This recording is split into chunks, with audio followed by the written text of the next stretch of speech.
말씀을 증거하겠습니다. 저는 지난 주일 60주년을 맞는 날 일부 설교 때 왜 교회를 사랑해야 하는가라는 제목으로 하나님 말씀을 증거했습니다.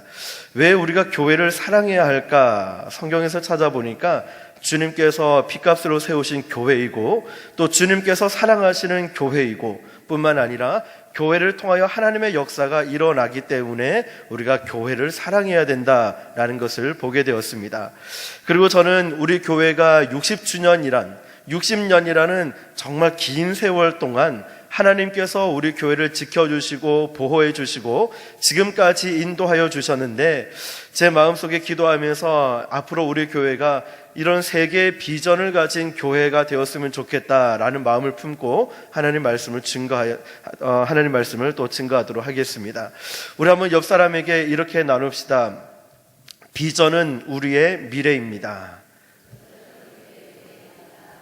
비전은 우리의 미래입니다. 네. 자, 오늘은 세계 비전을 가진 교회라는 제목입니다. 그렇다면 왜 우리가 세계를 향한 비전을 가져야 할까요? 그것은 무엇보다 우리 주님께서 세계 비전을 가지셨기 때문입니다. 2000년 전에 오신 예수님, 팔레스타인이라는 조그만 땅을 벗어나서 여행해 본 적이 없으셨지만 그럼에도 불구하고 우리 예수님은 세계를 가슴에 품고 33년이라는 짧은 생애를 사셨지만 예수님의 가슴 속에는 세계 속에 하나님 나라가 이루어지는 것을 기대하셨습니다. 예수님은 유대인이셨습니다. 예수님이 유대인이었다는 사실을 생각할 때 예수님께서 세계를 향한 비전을 가지고 있다는 것은 참으로 놀라운 사실입니다. 왜냐하면 세계 모든 민족을 중에서 유대인처럼 철저한 민족주의자들은 없었습니다. 그들은 자신의 민족이 아닌 다른 민족을 이방인이라고 했고 아주 멸시하는 그리고 전통이 매우 강했던 민족이었습니다. 뿐만 아니라 이방인을 그들은 개라고 부를 정도로 그들과 자기들을 철저하게 구분하였습니다. 그런데 그들 중에 한 사람으로 예수님이 태어나신 것입니다. 그런 예수님이 유대 민족의 한계를 뛰어넘어서서 세계를 바라보고 세계 모든 민족을 바라보면서 이 세계에 주님의 나라가 임하기를 기대하고 있었다는 것입니다. 우리는 그 사실 하나만으로도 우리 예수님이 보통 사람이 아니었다라는 것을 깨닫게 됩니다. 복음서를 통해서 주님의 지상 명령을 보면 마태복음 28장 19절에 그러므로 너희는 가서 모든 족속으로 모든 민족으로 제자를 삼아. 조그마한 이스라엘 땅을 한 번도 떠나본 적이 없으신 예수님께서 이 세상에 떠나시기 전에 하셨던 마지막 부탁입니다. 너희들은 세계로 가라. 가서 모든 족속으로 모든 민족으로 제자를 삼으라. 뿐만 아니라 마가복음 6장 16장 15절에도 또 이르시되 너희는 온 천하에 다니며 만민에게 복음을 전파하라. 주님의 이 비전을 한번 보십시오. 주님은 그 조그만 이스라엘 땅을 떠나본 적이 없으셨습니다. 그럼에도 불구하고 우리 주님께서는 세계를 가슴에 품고 계신 분이셨습니다. 그래서 유언과 같은 최후의 부탁을 하실 때 너희는 온 천하에 다니며 만민에게 복음을 전파하라고 말씀하셨습니다. 누가복음 24장 47절에도 또 그의 이름으로 죄사함을 받게 하는 회개가 예루살렘으로부터 시작하여 모든 족속에게 전파될 것이 기록되었으니 예수님의 사역을 보면은 예루살렘과 또한 예루살렘 주변의 갈릴리 몇 지역에 국한되어 있었습니다. 그리 넓고 광대한 사역은 아니었습니다. 그럼에도 불구하고 예수님은 죄 사함을 얻게 하는 이 구원의 복음이 예루살렘에 또 팔레스타인 이 지역을 넘어서서 세계 열방까지 가실 것을 알고 계셨고 믿으셨고 그리고 부탁하시고 기대하고 계셨다는 것입니다. 사랑하는 성도 여러분, 우리가 잘 알고 있는 사도행전 1장 8절에 뭐라고 기록되어 있습니까? 오직 성령이 너희에게 임하시면 너희가 권능을 받고 예루살렘과 온 유대와 사마리아와 어디까지요? 땅끝까지 이르러 내 증인이 되리라 말씀하고 계십니다. 주님의 가장 간절한 사랑은 예루살렘에 국한된 것도 아니고 팔레스타인 지역에 국한된 것도 아니라 바로 이 세상을 향한 사랑이었습니다. 그래서 우리가 잘 알고 있는 요한복음 3장 16절에도 하나님이 세상을 이처럼 사랑하사 독생자를 주셨으니, 이 말뜻이 무엇일까요? 하나님의 세상을 이처럼 사랑하사, 이것은 물리적인 지구를 사랑하셨다라는 것이 아니라 이 세상에 살고 있는 각양각색의 모든 사람들을 사랑하셨다는 말씀입니다. 세상을 사랑하신 주님은 이 세상의 사람들을 변화시키는 구원의 역사가 계속 지속될 수 있도록 예수님의 세계 비전을 그리스도의 몸된 교회에 바로 부탁하셨다는 것입니다. 바로 우리 순복음 알라 교회 위에, 그리고 저와 여러분에게 우리 주님께서 이 지상 명령을 부탁하셨다는 것, 명령하셨다는 것을 여러분 기억하시길 바랍니다. 그렇다면 주님의 교회는, 우리 순복음 알라 교회는 마땅히 주님께서 가지셨던 그 비전을 품는 것이 마땅하지 않겠습니까? 주님의 비전이 무엇이었습니까? 바로 세계 선교였습니다. 그냥 내 것만, 우리 교회만, 우리 집만 잘 사는 것이 아니라, 주님은 그 팔레스타인 지역만 국한된 사역이 아니라 바로 세계 열방까지 뻗어나가는, 세계 열방의 복음이 전파되고 구원받는 역사가 일어나기를 간절히 기대하고 제자들에게, 교회에게 명령하고 있다는 것입니다. 그렇다면 저와 여러분들이 그 비전을 품어야 하지 않겠습니까? 세계 선교의 비전, 우리 교회만 바라보는 것이 아니라 이제 일본 땅도 우리가 15년째 갔다 오지 않았습니까? 바라보고, 중국도 바라보고, 캄보디아도 바라보고, 세계 열방을 바라보는 것입니다. 품고 기도하는 것입니다.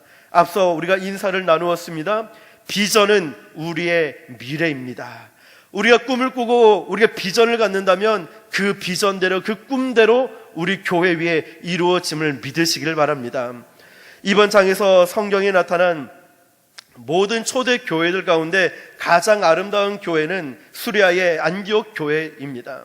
여러분, 이 안디옥 교회가 왜 아름다운 교회가 되었을까요? 안디옥 교회보다 훨씬 더 큰 교회도 얼마든지 있었습니다. 그럼에도 불구하고 예루살렘 교회는 안디옥 교회보다 비교도 안 될 만큼 많은 교인과 그리고 큰 건물을 자랑하고 있었습니다. 그러나 세계 선교의 이 충격은, 놀라운 역사는 교회 건물이 컸던 예루살렘 교회를 통해서 일어나지 않았다는 사실입니다. 예루살렘 교회가 모 교회여서 선교의 분기점을 마련한 것은 사실이지만, 하나님의 1세기의 이 놀라운 역사 가운데 가장 귀하게 사용된 교회는 건물이 크고 사람이 많이 있는 그 모여드는 교회가 아니라 바로 안디옥 교회였다는 사실입니다. 여러분, 우리가 이곳에서 예배를 드리고 있지만 내가 기도도 하지 않으면서 우리 순복음 알라 교회는 기도 많이 하는 교회야, 이렇게 소문은 나는데 정작 나는 기도하지 않으면 아무것도 하지 않은 것입니다. 야, 순복음 알라 교회는 전도를 그렇게 열심히 하더라. 내가 전도하지 않으면 나는 하지 않은 겁니다. 그런데 많은 사람들이 착각하며 살아갑니다.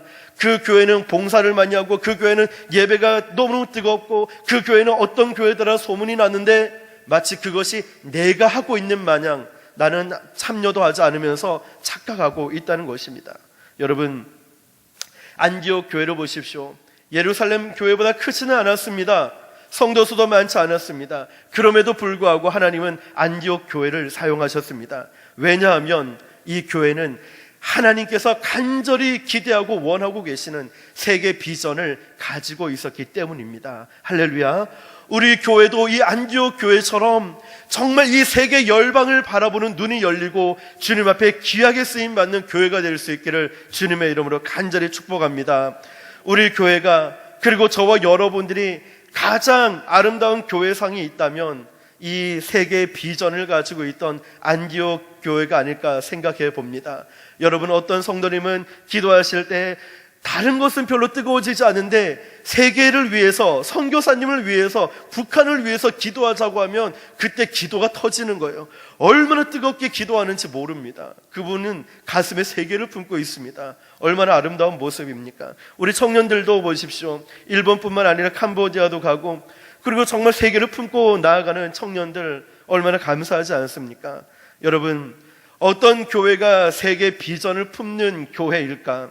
어떤 교회가 되어야지만이 세계 비전을 성취할 수 있을까? 저는 오늘 말씀을 통하여서 세 가지 정도 나누고자 합니다. 첫 번째로는 큰 가슴을 가진 교회입니다.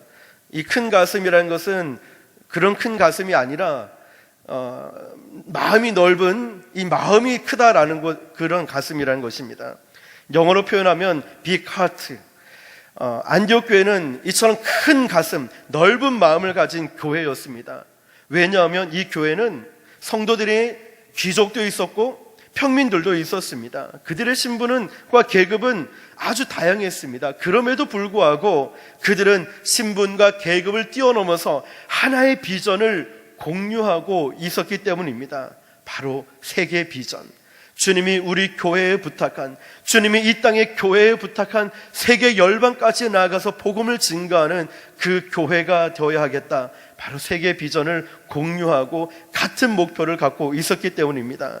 이 안디옥 교회를 보니까 유식한 교인도 있었고 뿐만 아니라 무식한 교인도 있었습니다. 그러나 그것이 전혀 문제가 되지 않았습니다. 왜냐하면 그들에게 그리스도의 사랑으로 이런 차이는 다 녹아졌기 때문입니다. 무엇으로요? 그리스도의 사랑으로. 그들은 한 비전을 향해, 즉 세계 비전을 향해서 그들의 모든 것을 다 드리고 있었던 것입니다.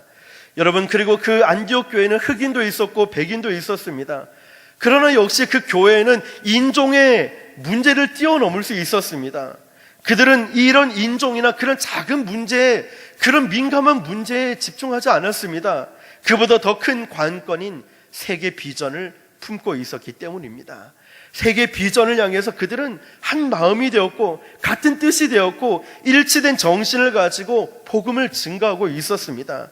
또한 이 교회는 노인과 젊은이들도 함께 사역하고 있는 아름다운 교회였습니다.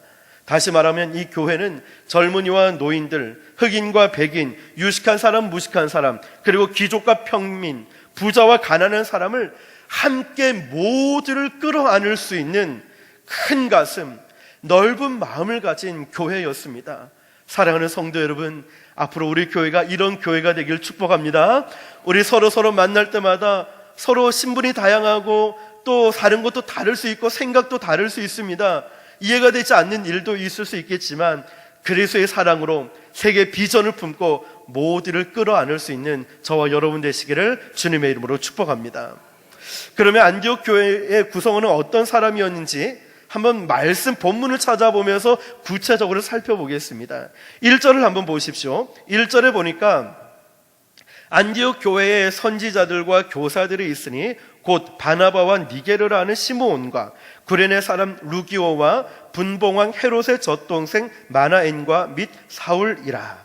먼저 바나바가 나오죠. 이 바나바를 보면은 바나바는 귀족 출신입니다. 땅을 기증할 만큼 부동산이 있었던 부자였습니다. 또 마나인이라는 사람이 나오는데 그 당시에 예루살렘 지역을 통치하고 있었던 왕이 바로 헤롯 왕이었습니다. 그 헤롯 왕의 젖동생이 바로 마나인이었습니다. 즉 육신의 동생은 아니지만 핏줄을 나는 동생이 아니지만 같은 유모의 젖을 먹으면서 함께 자라났다는 것입니다. 그러므로 마나엔도 귀족인 것입니다. 헤롯은 그리스도인이 아니었지만 헤롯의 집안에 그리스도인이 있었고 그가 안디옥 교회의 일원이었다는 이야기입니다. 안디옥 교회에 있었던 이들이 귀족들은 서민들과 함께 어울리면서 예수 그리스도를 위해서 복음을 위하여서 헌신하고 있었던 것입니다. 우리도 우리 교회에 보면 다양한 나이대가 있고 그리고 직업도 다르고 사는 것도 다를 수 있습니다. 그런데 하나 될 수 있는 비결이 무엇이었습니까? 바로 공동 목표, 한 가지 같은 목표를 갖는 것과 우리가 그리스도의 사랑으로 하나 될 때 우리 교회가 더욱더 돈독하여 하나 되게 될 줄 믿습니다. 여러분, 그 다음에 이 교회에 또 어떤 사람이 있었냐면 니게르라는 시므온이라는 사람이 있었습니다. 니게르는 흑인을 말합니다. 다시 말해서 이 교회의 구성원 가운데 흑인도 있었다는 것입니다. 그런데 그 교회에 흑인이 있다는 것은 전혀 문제가 되지 않았습니다. 이런 모습에서 보면은 안디옥 교회의 성도들의 그 영성이 어떠한지 우리는 분명히 알 수 있습니다. 안디옥 교회는 도대체 어떻게 이 모든 다른 신분과 계급과 환경도 다른데 어떻게 하나 될 수 있었을까? 그 성도들의 영성이 어떠한지를 우리는 알 수 있습니다. 예수님을 부르는 사람들이여 다 모이십시오. 그리고 우리가 한 가지 목적인 땅끝까지 전하는 이 복음을 위하여서 하나님의 영광이 온 땅에 임하게 되는 것을 위해서 우리 마음과 우리의 삶을 드릴 수 있길 바랍니다. 늘 이렇게 외치고 이렇게 고백하면서 그들이 하나 될 수가 있었다는 것입니다. 사랑하는 성도 여러분, 여러분은 무엇을 위해 살아가고 있습니까? 여러분은 무엇을 위해 돈을 벌고 계십니까? 우리의 삶의 목적은 한 가지 아닙니까? 예수 그리스도. 예수면 다냐? 라고 물어보면 뭐라고 대답하시겠습니까? 그래, 예수면 다다. 이 주님이 나와 함께 하시면 전부 다입니다. 여러분, 아무리 건강하고 물질이 많고 많은 것을 누려도 그 가운데 주님이 계시지 않으면 우리는 아무것도 없는 것입니다. 그런데 내가 조금 부족하고 내 뜻대로 잘 되지 않아도 건강이 별로 좋지 않는다 하더라도 주님이 나와 함께 하시면 우리는 모든 것을 얻은 것입니다. 할렐루야. 주님이 지금 우리와 이 자리에 함께 계심을 믿으시길 바랍니다.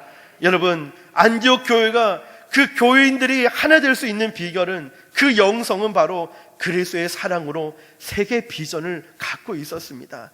우리도 숫자나 환경을 바라보지 마시고, 하나님, 우리 순복음 안락교회가 우리 교회도 성장하고 부흥해야 되지만 나아가서 세계 열방을 품는 크고 넓은 가슴을 가진, 마음을 가진 교회가 되게 하여 주십시오라고 기도할 수 있길 축복합니다. 또한 안디옥 교회의 교인들의 이름에서 우리가 주목해야 할 사실이 있습니다. 어떤 성경학자는 본문의 이 이름들이 나이의 순서대로 나이가 많은 사람부터 순서대로 열거된 것이라고 말합니다. 그러니까 이 순서에 의하면은 바나바가 제일 나이가 많았고, 그리고 나이대로 보면은 사울이 제일 나이가 어린 것입니다. 적은 것입니다. 그때 사울은 청년이었습니다. 나이가 많은 사람에게서부터 젊은 청년에 이르기까지 그들은 모두가 교회 지도자급에 속하는 사람들로서 함께 복음을 위하고 함께 복음을 위해서 일하고 있었습니다. 다시 말하면 세대의 차이도 넘어섰다는 것이죠. 세대 차이를 넘어서서 열정적으로 그들은 복음을 증거하고 있었습니다. 이런 것을 가만히 보면은 결국에 안디옥 교회에게는 뭐 나이도 상관이 없고 인종도 상관없고 계급도 신분도 학벌도 아무것도 중요하지 않았습니다. 무엇 때문에요? 그들이 복음을 증거하고 주님의 뜻을 이루며 살아가는 이 비전 앞에 환경적인 요소는 아무것도 아니었다는 것입니다. 그리스도 안에서 젊은 청년부터 성숙한 연장자가 함께 복음을 가지고 함께 사역하고 있었던 이 안디옥 교회는, 이 교회는 크고 넓은 가슴을 가진 교회였다는 것입니다. 저는 우리 교회가 이런 교회가 될 수 있길 바랍니다. 저와 여러분의 삶도, 이 영성도 이런 크고 넓은 믿음, 깊은 믿음을 가질 수 있기를 축복합니다. 선교의 가장 커다란 방해물이 있다면 그것은 교인들 의식 속에 이런 모습입니다. 아니, 우리 민족도 지금 옆 동네도 안락동도 부산도 다 전도하지 못했는데 무슨 다른 데까지 가서, 그 더운 데까지 가서 돈 쓰면서 왜 전도를 하냐라고 생각하는 사람들이 있습니다. 물론 우리 주변에도 전도해야 될 사람들이 참 많이 있을 것입니다. 그 사람들이 어쩌면 세계 선교까지 나갈 필요가 무엇이 있겠느냐라고 생각할 수도 있습니다. 그런데 여러분, 만약 1세기 그리스도인들이 그런 사고방식을 가지고 있다면 그들이 복음을 가지고 이 한국 땅에 들어왔겠습니까? 미국이나 영국도 다 복음화되지 않았는데 물론 조선 땅까지, 한국까지 가서 전도할 필요가 있겠는가? 만약 그랬다면 복음이 어찌 우리들에게 전달될 수 있겠습니까? 물론 사실 우리 주변에도 할 일이 많을 것입니다. 그러나 우리 주님은 주변의 일을 다 끝내놓고 가까운 일본, 그 다음에 중국, 그 다음에 러시아, 이렇게 말씀하지 않으셨다는 겁니다. 여기서도 복음을 전하고 동시에 복음이 필요한 땅끝까지 가서도 복음을 전하라고 말씀하셨습니다.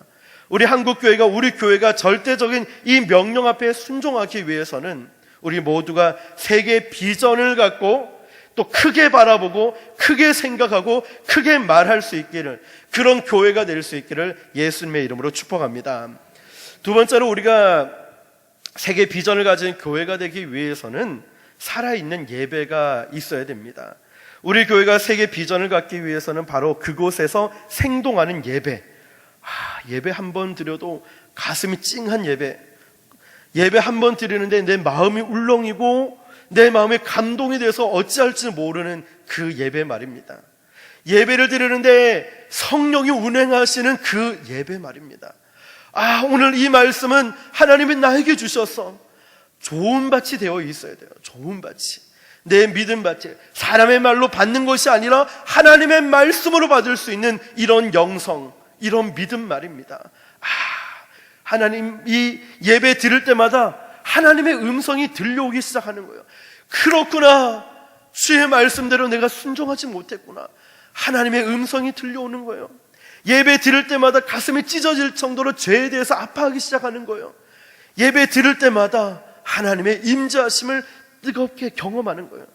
그럴 때 여러분, 바로 선교의 힘이 나타나는 것이고, 그럴 때 바로 하나님의 임재하심을 경험할 때 그때 길이 열리는 것이고, 그때 하나님의 역사가 일어남을 믿으시길 바랍니다. 선교의 힘은 TV 보다가 놀다가 나오는 게 아닙니다. 예배에서 나오는 것입니다. 오늘 본문을 보면 안디옥 교회 교인들이 하나님의 음성을 들었다는 내용이 나옵니다. 2절에 보니까 주를 섬겨 금식할 때 성령이 이르시되, 여기서 주를 섬긴다는 말은 예배를 드린다는 말입니다. 그런데 이들은 그냥 예배만 드린 것이 아니라 금식하며 예배를 드리고 있습니다. 여러분, 금식할 때 밥 굶는 것, 이게 중요한 것은 아니죠. 발음도 잘해야 되죠. 굶식, 이게 아니라 금식이란, 금식. 중요한 것은 왜 밥을 굶고 있는가, 이게 중요한 것 아니겠습니까? 금식의 이유는, 이들의 금식하는 이유는 밥 먹을 시간, 식사 시간까지 아껴가면서 기도하기 위함이었습니다. 또 한 가지는 간절한 마음으로 하나님께 집중하기 위해서였습니다. 여러분, 안디옥 교회의 교인들은 금식하면서 하나님께 집중하기 위해서 더 간절한 마음으로 하나님을 예배하는 중에 하나님의 음성을 들었습니다. 여러분, 오늘도 간절히 예배하고 주님께 집중하며 예배할 때 주님의 음성을 들을 수 있기를 주님의 이름으로 축복합니다. 그 음성은 무엇이었을까요? 2절에 보니까 내가 불러 시키는 일을 위하여 바나바와 사울을 따로 세우라 하시니, 시키는 일은 세계 선교의 위대한 사역을 말하고 있습니다. 살아있는 예배, 정말 성령이 역사하시는 이 예배는 우리로 하여금 하나님의 음성을 듣게 합니다.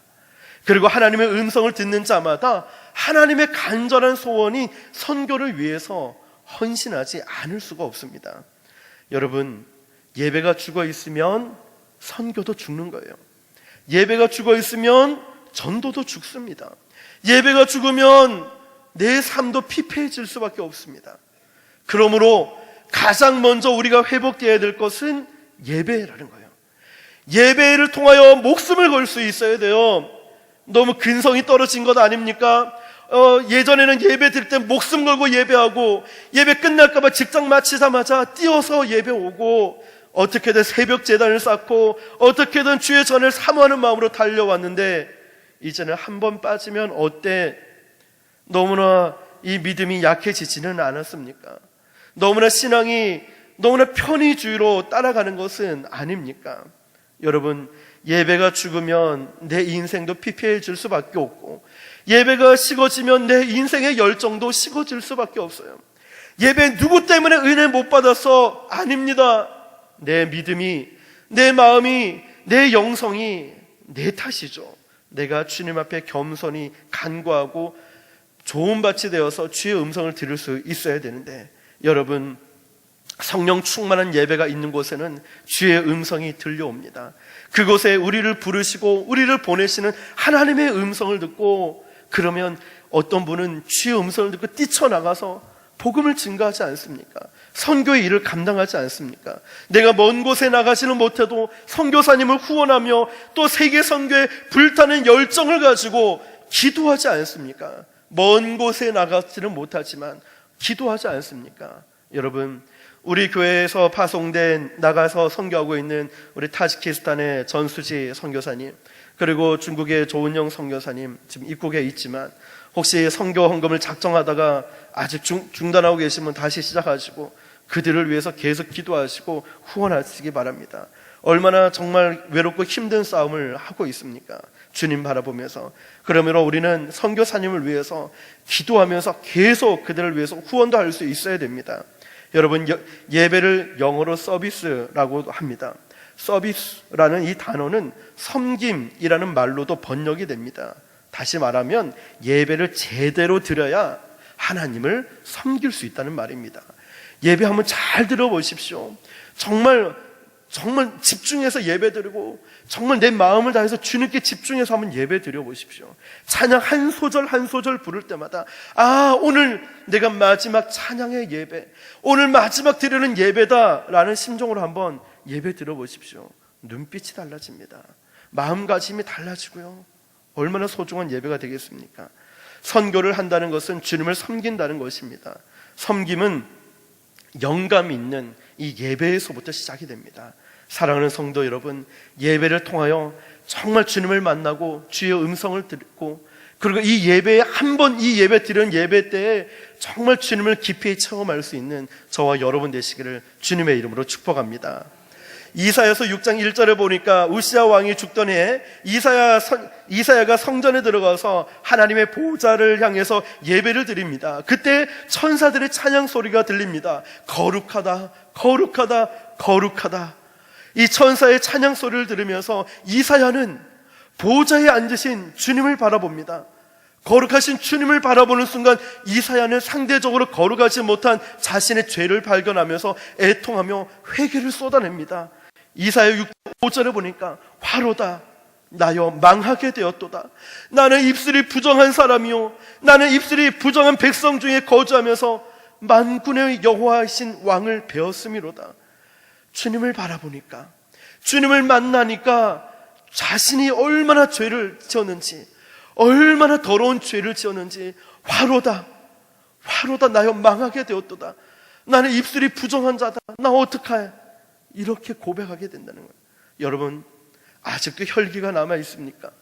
아직도 건성건성 이런 습관적인 형식적인 예배자가 되어 있습니까? 아직도 정죄하고 불평 원망하는 그 자리에 아직도 내가 있습니까? 저도 마찬가지지만 우리 모두가 십자가에서 죽어야 되는 줄 믿습니다. 내가 깨워져야 돼요. 다른 사람 볼 것 없이 제가 기도하지 않아서, 제가 불순종해서, 제가 다 제 탓입니다. 제가 넘어지고 깨져야 됩니다. 회개하며 자기 가슴을 정결하게 할 때 이사야 선지자는 하나님의 음성을 듣습니다. 누가 우리를 위하여 갈고 이 악한 세대를 위해서 복음을 전할 자가, 건질 자가 누굴고 그를 위해 갈 자가 누굴고 라는 주의 음성을 듣습니다. 그때 이사야가 벌떡 일어나서 하나님 앞에 응답합니다. 뭐라고 말하는지 알고 계시죠? 주여, 내가 여기 있나이다, 나를 보내소서. 할렐루야. 저는 저와 여러분들이 우리 순복음 알라 교회를 위해, 세계 선교를 위하여서 주님, 제가 여기 있습니다, 저를 사용하여 주십시오. 주님, 우리 교회가 여기 있습니다, 우리 교회를 사용하여 주십시오. 주님 앞에 쓰임 받을 수 있기를 축복합니다. 여러분, 내가 하는 것 같지만 그게 아니더라고요. 많은 일들을 해보는데, 사역을 해보지만 돈 많다고 하는 것도 아니고 시간 많다고 하는 것도 아니고요, 진짜 하는 사람은 믿음이 일을 합니다. 믿음이.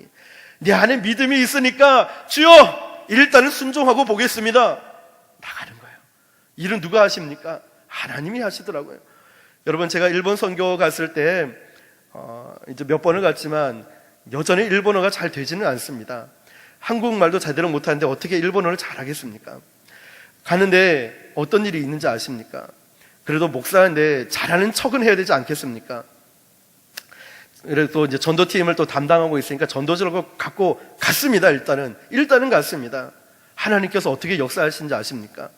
일본 사람에게 일단은 다가섰는데 일본 교포를 만나게 하신 거예요. 일본 교포가 다 통역해주고 다 얘기해주는 거예요. 얼마나 편하게 전했습니까? 아마 같이 간 일본 팀들은 역시 목사님 다르구나, 그래서 저는 교포를 만나서 한국말로 복음을 전하고, 또 어떤 일이 있냐면, 또 이제 그 기차역에서, 고퀄의 역에서 전도를 하는데요, 한국어를 전공한 사람을 만나게 된 거예요. 일본 사람인데, 그렇게 해서 아주 유창하게 한국말을 하고 그는 또 통역을 해주고, 하나님께서는 그렇게 부족한 자를 통하여서 일하시는 것을 보게 됩니다. 여러분, 중요한 것이 무엇이겠습니까? 첫 번째, 믿음이 일을 하고, 두 번째, 순종하고 나아가면 역사가 나타납니다. 믿으십니까?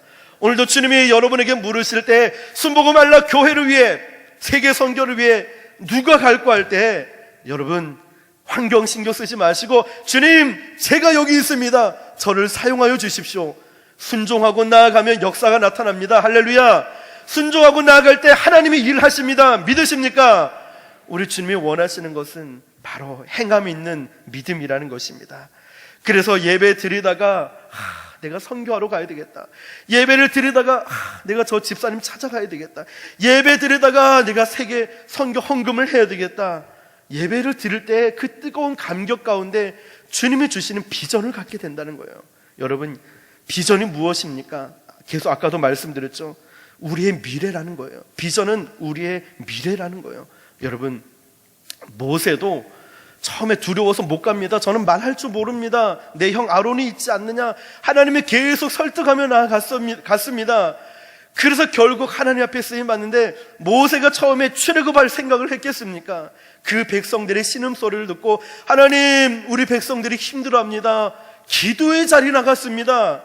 예배의 자리, 기도의 자리에 나가서 하나님께서 모세를 통하여 출애굽을 하는 비전을 주셨다는 거예요. 느헤미야도 마찬가지죠.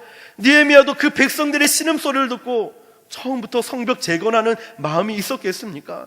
기도하다가 하나님의 음성을 듣고 내가 가야 되겠다, 내가 우리 백성을 위해서 예루살렘 성벽 재건을 위해서 가야 되겠다, 이 마음 하나님이 주셨다는 것입니다. 여러분, 오늘도 저와 여러분 모두가 비전을 가지시기를 축복합니다. 저와 여러분 모두가 하나님, 주님 제가 여기 있습니다, 저를 사용하여 주십시오라고 기도할 때 믿음의 분량대로 하나님께서 우리에게 복을 주시고 인도해 주심을 믿으시길 바랍니다. 믿음을 갖고 순종하시길 바랍니다. 마지막 세 번째입니다. 세계 선교하는 교회, 세계 비전을 가진 교회가 되기 위해서는 희생할 줄 아는 교회가 되어야 됩니다. 우리가 선교를 한다고 외치고 그 선교를 헌신할 것을 권유할 때 어떤 사람들은 이런 말을 합니다. 그 선교를 해서 우리 교회에 무슨 유익이 있습니까? 뭐 나가봤자 뭐 개인에게 좋은 뭐 유익이 있겠습니까? 고생만 하고 오는 것 아닙니까? 이런 생각이나 말을 하시는 분도 계실 겁니다. 고생하는 건 맞습니다. 가기 전부터 겁이 납니다. 아침에 일찍 일어나야 되죠. 하루 종일 사역해야 되죠. 저녁 늦게, 때로는 새벽까지 그 피드백하고 기도하고 자야 되죠. 쉽지가 않습니다. 여러분, 정말 그렇다고 돈만 쓰고 오고 유익이 없을까요? 그렇지 않습니다. 거기에는 하나님의 놀라운 축복이 있습니다. 이번에 캄보디아 선교도 은혜 가운데 다녀왔지만 일본 선교를 못 갈 뻔했는데 안 갔으면 큰일 날 뻔했습니다. 선교사님이 얼마나 기다리고 있고 또 그 가운데 하나님께서 어떻게 얼마나 귀하게 역사를 하셨는지요. 복음을 전하는 내 자신에게도 내 생명 그리고 내 삶까지 바치기로 작정한 사람에게 하나님이 어찌 기뻐하지 않을 수가 있겠습니까? 이번에는 농어촌 선교도 갔지 않았습니까? 정말 많이 참여하시고 귀한 헌신을 하셨습니다. 그 뜨거운 시간에요. 여러분, 그렇게 쉬는 날 쉬고 싶지만 그 뜨거운 땡볕에 복음을 증거하는 분들을 보고 어찌 하나님이 기뻐하지 않을 수가 있겠습니까? 하나님이 기뻐하시면 된 것 아닙니까? 하나님이 만족하시면 그걸로 우리 만족하는 것 아닙니까? 나 주님의 기쁨 되기 원하네. 내가 원하는 한 가지 주님의 기쁨이 되는 것, 여러분 이게 우리의 고백 아니겠습니까? 이런 사람들이 이런 선교에 헌신하는 분들이야말로 이런 전도와 또 교회 부흥을 위해 기도하고 애쓰시는 분들이야말로 복을 받아야 할 마땅한 이유가 있는 분들 아니겠습니까? 한 교회가 선교를 위해서 모든 것을 내어놓고 희생하기로 결심할 때에 이 교회야말로 정말 복받을 만한 이유가 있는 교회 아니겠습니까? 이 교회는 재정의 몇 %를 선교를 위해 쓰더라. 이 교회는 구제를 위해, 이 교회는 복음을 위해 헌신하더라. 당연히 복받을 만한 교회 아니겠습니까? 어떤 회사나 단체, 단순한 이익을 위해서 존재하는 것이 아니라, 주님, 목사님, 우리 교회는 복음을 위해서 존재합니다. 당연히 복받을 기업 아니겠습니까? 목사님, 우리 가정은 복음을 위해서 존재합니다. 우리 학교는, 그리고 제가 섬기는 이 공동체에서는 오직 예수, 복음을 위해서 존재합니다. 여러분, 하나님 보시기에 그 사업장이나 그 가정이나 그 개인에게 정말 복을 주시지 않겠습니까? 여러분, 바로 우리가 기억해야 될 것이 내 가정이나 내 삶이라든지 내가 처해 있는 사업장이나 어디든지 간에 하나님이 축복하실 만한 이유가 있는 공동체가 되길 축복합니다. 하나님이 축복하실 만한 이유가 있는 공동체. 그러나 이익이나 축복을 위해서만 우리가 선교하는 것은 아닙니다. 그 선교 자체에는 많은 희생이 필요합니다. 시간의 희생이 필요하고 물질의 희생이 필요합니다. 그러나 우리가 기억해야 될 것은 바로 나의 희생을 통해서 내 이웃이 구원받을 수 있다면, 그리고 그 희생을 통하여서 많은 영혼들이 주님께 돌아올 수 있다면 여러분 얼마나 귀중한 것이겠습니까? 저는 우리 교회 역사를 편집하고 이렇게 주보에 아주 짧게 이렇게 싣고 있지만 그 역사를 잘 읽어보니까 정말 귀하신 장로님, 권사님, 성도님들이 우리 순복음 안락교회를 천막교회 때부터 세우면서 얼마나 귀하게 교회를 사랑하고 희생했는지를 보게 되었습니다. 특별히 정장현 장로님께서 그 당시 우리 교회가 주보에도 나와 있지만 재개발하는 그 토지 구획 작업으로 안락 성당이 없었지만 그 자리 뒤쪽에 교회 이제 기공식을 이제 세우려고 할 때 그 마을 주민이 반대하고 나올 때 경찰이